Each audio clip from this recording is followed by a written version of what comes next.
फिर मीठा और नसीबो भी घोड़े वाली जगह पर आ जाते हैं तो बिट्टू को वहाँ देखकर हैरान हो जाते हैं। अच्छा तो मोटे तू यहाँ मुलाजमत करके पैसे कमा रहा है? हाँ मीठे भाई, मैं यहाँ बहुत मेहनत और ईमानदारी से काम कर रहा हूँ, पर आप लोग यहाँ क्या करने आए हो? मोटे बिट्टू, आज से हम भी यहाँ घोड़ों का ध्यान रख बेंगे और तेरी तरह खूब पैसा कमा बेंगे। नसीबोबाजी, हर किसी को अपने नसीब का रिस्क मिलता है। आप लोग उस तरफ वाले घोड़ों का ख्याल रखो और मैं यहाँ वाले घोड़ों का ख्याल रखता हूँ।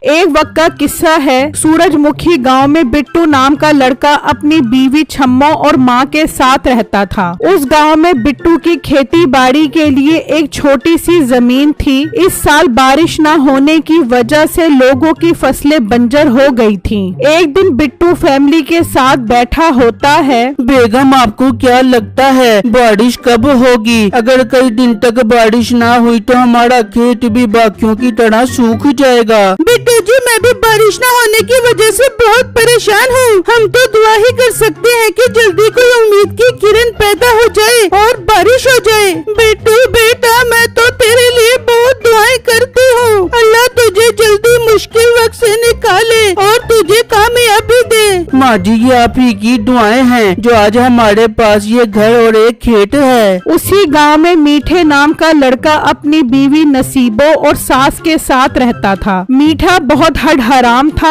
और हर टाइम सोकर ख्वाबों की दुनिया में खोया रहता था। नसीबो मेरे बेटे, तेरी किस्मत बहुत खराब है जो तुझे एक नंबर का हराम और कामचोर शौहर मिला। अगर तू मेरी बात मान लेती तो मैं तेरी ऐसी जगह शादी करवाती जहाँ तू आज यशी की जिंदगी गुजार रही होती। बस मत जी, मेरी आंखों पर मोहब्बत का पर्दा गया था। नसीबो अब उस आँख के पर्दे को हटा और जाकर इस हराम को उठा। उसी गांव में एक आलिम बाबा रहता था। लोग उससे हिसाब किताब करवाने आते थे। दूसरी तरफ बिट्टू और छम्मो बारिश न होने की वजह से परेशान बैठे होते हैं। बिट्टू जी, हम एक काम करते हैं, आमिर बाबा के पास चलते हैं और उनसे हिसाब लगवाते हैं कि कब बारिश होगी। बेगम, ये आप कैसी बातें कर रही हो? ये सब गुनाह के काम हैं। बिट्टू, आप मेरे कहने पर चले तो हो सकता है बाबा जी हिसाब लगाकर बता दे कि कब बारिश होगी। बिट्टू छम्मो के बार बार इसरार करने पर आमिल बाबा के पास आ जाता है। हाँ बच्चा, क्या मसला है तुम्हारे साथ? मुझसे हिसाब लगवाने आए हो? अपनी परेशानी बताओ, छुटकारा पाओ। बाबा जी, हमने हिसाब लगवाना था कि गांव में बारिश कब होगी। बच्चा, हिसाब लगवाने की मेरी फीस 500 रुपए है। 500 रुपए दो और हिसाब लगवाओ। बेगम, चलो यहाँ से। इस बाबे को कुछ नहीं पता,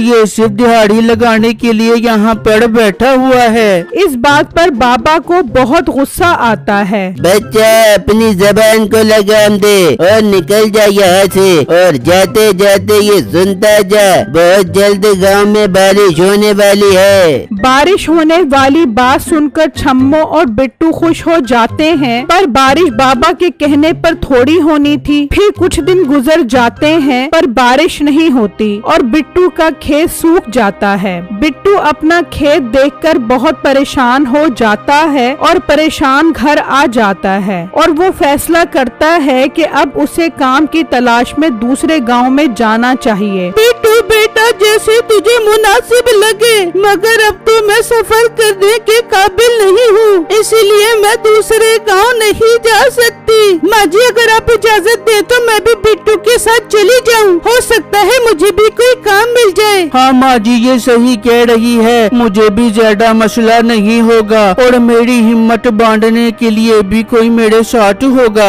फिर अगला दिन होता है। बिट्टू और छम्मो दूसरे गांव के लिए रवाना हो जाते हैं और काम तलाश करते करते ठाकुर के पास पहुंच जाते हैं। ठाकुर साहब, हम नगरपुर गांव से यहाँ काम की तलाश में आए हैं। हमारे गांव में बारिश न होने की वजह से हमारी सारी फसलें तबाह हो गई। खुदारा हमें अपने पास कोई काम दे दे ताकि हमारा गुजर बसर हो सके। ठाकुर को उन पर बहुत तरस आता है और वो बिट्टू को अपने घोड़ों का ख्याल रखने का काम दे देता है और छम्मो को हवेली में सफाई का काम। वो दोनों काम मिलने की वजह से बहुत खुश हो जाते हैं। बेगम अल्लाह का शुक्र है हमें ज्यादा ख्वारी नहीं करनी पड़ी और हमें जल्दी ही नौकरी मिल गई। बिट्टू आप ठीक कह रहे हैं, मगर मुझे अम्मी की फिक्र हो रही है, वो अकेले कैसे गुजारा करेंगी। बेगम आप फिक्रमंद मत हो, जैसे ही हमें तनख्वाह मिलेगी हम माँ जी को पैसे भेज देंगे। यूँ 1 महीना गुजर जाता है, उन्हें 1 महीने की तनख्वाह मिलती है और बिट्टू खर्चे के लिए कुछ पैसे माँ को भिजवाता है। फिर अगला दिन होता है तो डाकिया बिट्टू की माँ के पास आता है। अब्बा ये पैसे तुम्हारे बेटे ने भेजे हैं और बोला है कि अपना ख्याल रखना और दवाई टाइम पे लेते रहना। बिट्टू की माँ ये सब देखकर बहुत खुश हो जाती है। जल्द ही गांव में ये बात बहुत मशहूर हो जाती है। भाई मैंने सुना है बिट्टू दूसरे गांव में जाकर खूब पैसा कमा रहा है। हाँ यार सुना तो मैंने भी यही है, ये उसका नसीब है जो वो अच्छे पैसे कमा रहा है। दूसरी तरफ नसीबो सब्जी लेकर जा रही होती है। अरे नसीबो मैंने सुना है बिट्टू और छम्मो दूसरे गांव जाकर खूब पैसा कमा रही है। ये सुनकर नसीबो को बहुत गुस्सा आता है और वो गुस्से में घर आ जाती है। मिठे तू 1 नंबर का हर हराम है, कोई काम का नहीं है तू। बिट्टू और उसकी बीवी को देख, वो दूसरे गांव जाके खूब पैसा कमा रही है। बेगम तू तो बहुत गुस्से में लग रही है, दिमाग को ठंडा रख के मुझे बता कि हमें क्या करना चाहिए। मिठे मैं तो बोलती हूँ हम भी ये गाँव छोड़कर दूसरे गाँव जाकर काम करते हैं ताकि हमारे दिन भी बदल जाते। बेगम मशवरा तो तेरा बहुत अच्छा है, लगता है जबान के साथ साथ तेरा दिमाग भी खूब चलने लग गया है। फिर अगला दिन होता है, मीठा और नसीबो भी दूसरे गांव के लिए रवाना हो जाते हैं और इत्तेफाक से वो भी काम की तलाश में उसी ठाकुर के पास आ जाते हैं। ठाकुर साहब हमने आपकी बहुत तारीफ सुनी है, आप बहुत दयालु हैं, हमें नौकरी की बहुत जरूरत है, हम बहुत मेहनती और ईमानदार हैं। अच्छा तो तुम बहुत मेहनती हो, तो मुझे मेहनती लोग बहुत पसंद है। ये बताओ कि क्या तुम मेरे घोड़ों के चारे और पानी का ख्याल रख सकोगे? जी ठाकुर साहब हम बहुत अच्छे से ख्याल रख सकते हैं जानवरों का, खास तौर पर घोड़ों का ख्याल रखकर तो हमें बहुत खुशी मिलती है। ठीक है मेरे घोड़ों का ध्यान एक लड़का रख रहा है, तुम दोनों भी उन घोड़ों का अच्छे से ख्याल रखो। फिर मीठा और नसीबो भी घोड़े वाली जगह पर आ जाते हैं तो बिट्टू को वहाँ देखकर हैरान हो जाते हैं। अच्छा तो मोटे तू यहाँ मुलाजमत करके पैसे कमा रहा है? हाँ मीठे भाई मैं यहाँ बहुत मेहनत और ईमानदारी से काम कर रहा हूँ, पर आप लोग यहाँ क्या करने आए हो?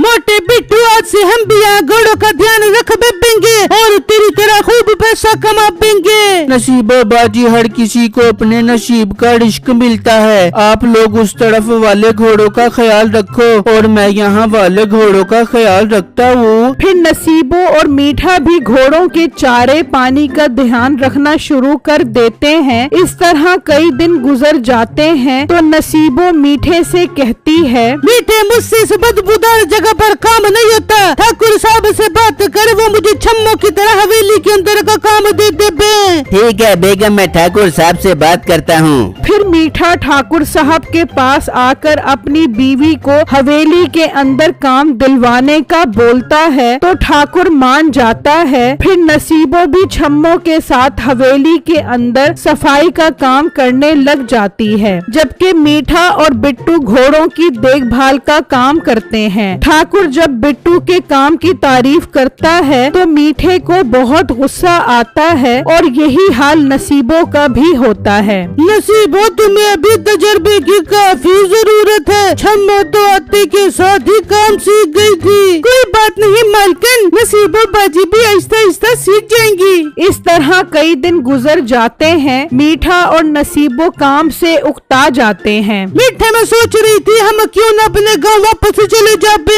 बेगम ये तो तूने मेरे दिल की बात की है, हम ऐसा करते हैं ये महीना पूरा होते ही अपनी तनख्वाह लेकर वापस गांव चले जाएंगे। मीठे तू ठीक कह रहे, हम पूरे महीने की तनख्वाह लेके ये बड़े गाँव वापस जा पाएंगे। फिर अगला दिन होता है, नसीबो कमरे में सफाई कर रही होती है तो मालकिन आती है और सोने के कंगन अलमारी में रख देती है। नसीबो खड़ी ये सब देख रही होती है। फिर रात होती है। नसीबो मीठे के पास आती है और सोने के कंगन का बताती है। वाह बेगम, क्या कमाल की खबर लाई है। अगर हम वो कंगन पाने में कामयाब हो गए तो हमारे तो दिन ही बदल जाएंगे और हम घर बैठकर खाएंगे। मीठे अगर हम पकड़े गए तो? बेगम ऐसा कुछ नहीं होगा, हम चोरी करेंगे और सारा इल्जाम मोटे बिट्टू और छम्मो पर लगा देंगे। मीठे क्या कमाल का प्लान बताया तूने, हम वैसा ही कर भी देंगे। फिर जैसे ही मौका मिलता है नसीबो सारा सोना चोरी करने में कामयाब हो जाती है।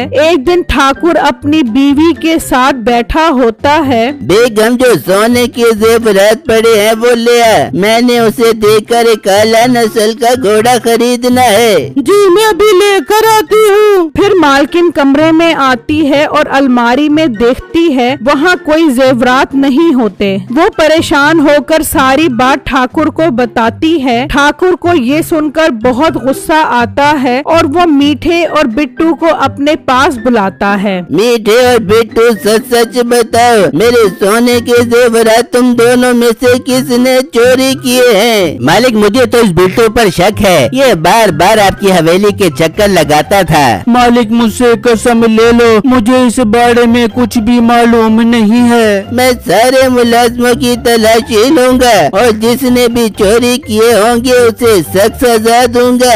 मीठा दिल ही दिल में खुश हो रहा होता है। नसीबों ने तो सारे जेवरात ऐसी जगह पर छुपाए होंगे जो मिल ही नहीं पाएंगे और सारा इल्जाम इस मोटे बिट्टू पर आ जाएगा।